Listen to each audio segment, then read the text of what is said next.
Hey, what's up guys? Welcome back. In today's video, we're going to talk about Battlefield 2042's most recent dev corner. Going to give a big recap and talk about some of the interesting things that are coming in Battlefield 2042's near future.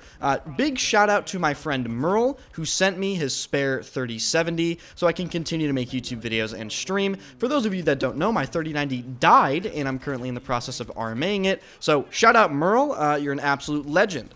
Speaking of legends, shout out you guys for continuing to watch and smashing all of the videos I've uploaded ever since my 3090 died. It's been a pretty weird circus. You might notice that the uploads have stopped, every single day. Have gone to every other day. But thank you guys so much for all the support on the videos. And of course, if you enjoy the videos, hit the like button and subscribe to the channel. Be sure to turn those notifications on so you don't miss an upload. I also do community posts whenever I do giveaways, and if you don't have notifications on, you won't know who actually won.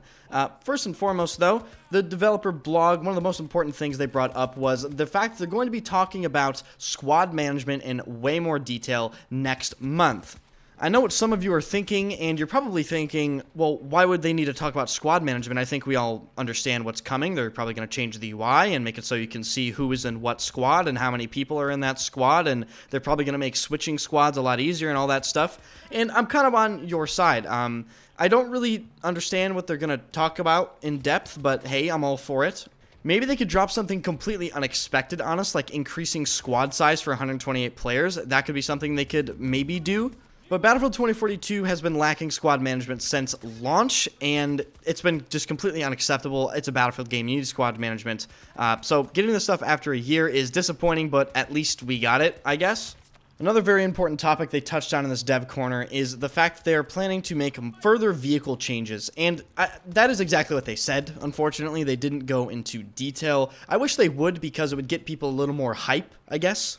As far as what vehicle changes I would personally be looking towards, of course you guys know this, I want them to completely remove all of the offensive weaponry from transport vehicles aside from heavy machine guns, light machine guns, and miniguns. I'm tired of Super Hinds going 100 and 0, even though I do it frequently, and the Super Hind nerf, I don't know if anyone has noticed, hasn't really done anything that substantial, and that's no surprise to anybody because the problem wasn't the health of the Super Hind, it was the fact that it has an unlimited ammo full auto grenade launcher strapped to the front of it.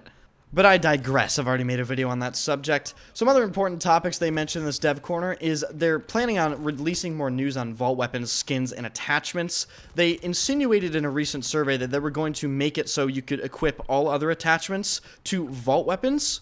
And if some of you are confused as to what that actually means, the vault weapons don't have access to the base game attachments. So if they make vault weapons able to equip base game attachments, you'll be able to put a tactical compensator on an M16A3 or a Warhawk compensator on, say, an M416. Now, on top of them planning on making base game attachments available to be equipped on vault weapons, they're also planning on making more attachments available in general. So look out for new attachments, perhaps in Season 5, or maybe even in updates later on. I haven't really commented on the fact that all chat has been added to the game, but now I finally will because they mention all chat in this dev corner.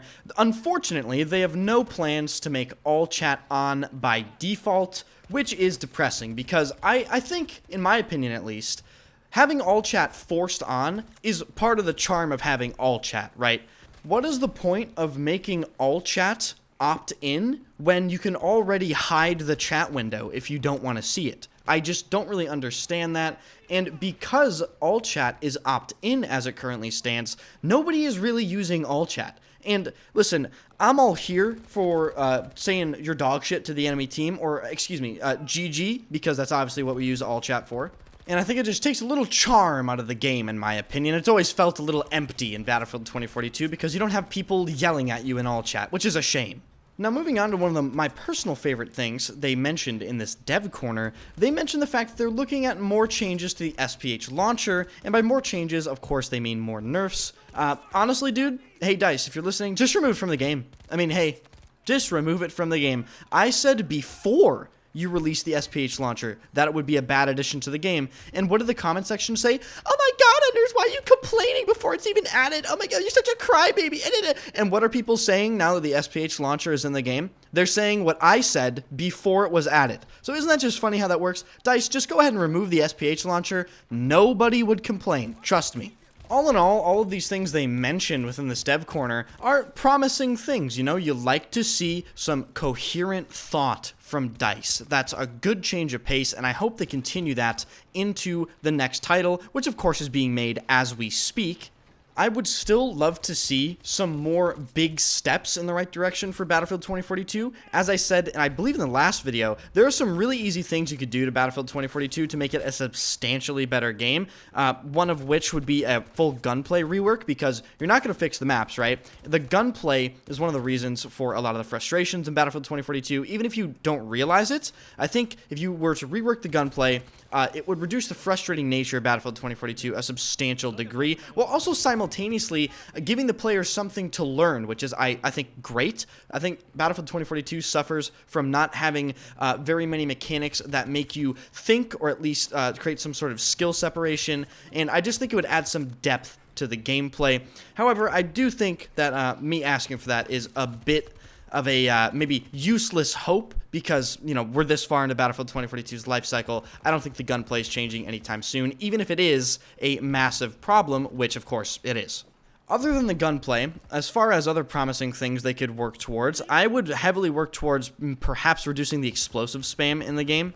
And there are multiple things you could do to prevent this, one of which is, of course, removing the explosive spam weapons from the transport vehicles, which don't need them. Another one would be limiting the amount of grenade launchers you can equip per class. For instance, on some weapons with the plus menu, you can equip 3 separate grenade launchers. What I would personally do is, if you're using a weapon that has a grenade launcher equipped, I would make it impossible to equip something like the SPH launcher. Liss already does this. Liss obviously has her TV missile, and if you're playing Liss, you cannot equip a recoilless rifle, which makes a ton of sense. And I think all you have to do is apply that same logic to grenade launchers, and you would see a fairly substantial effect. Let me know in the comments section what you think of these up-and-coming changes, and what changes would you like to see. I always like reading those paragraphs. Thank you guys so much for watching. If you watched this point, you are awesome. Thank you for the watch time. Really appreciate that. Hit the like button, and of course, subscribe to the channel. Over 70% of people that watch my videos are not subscribed, and if you made it to this point, maybe you want to drop by and check out the streams. I stream every single day at twitch.tv/enders. First link in the description. Following is free, and so is joining the Discord and following your boy on Twitter, which are also coincidentally happen to be the best way to know when I go live on Twitch. So consider that, and I'll see you guys later.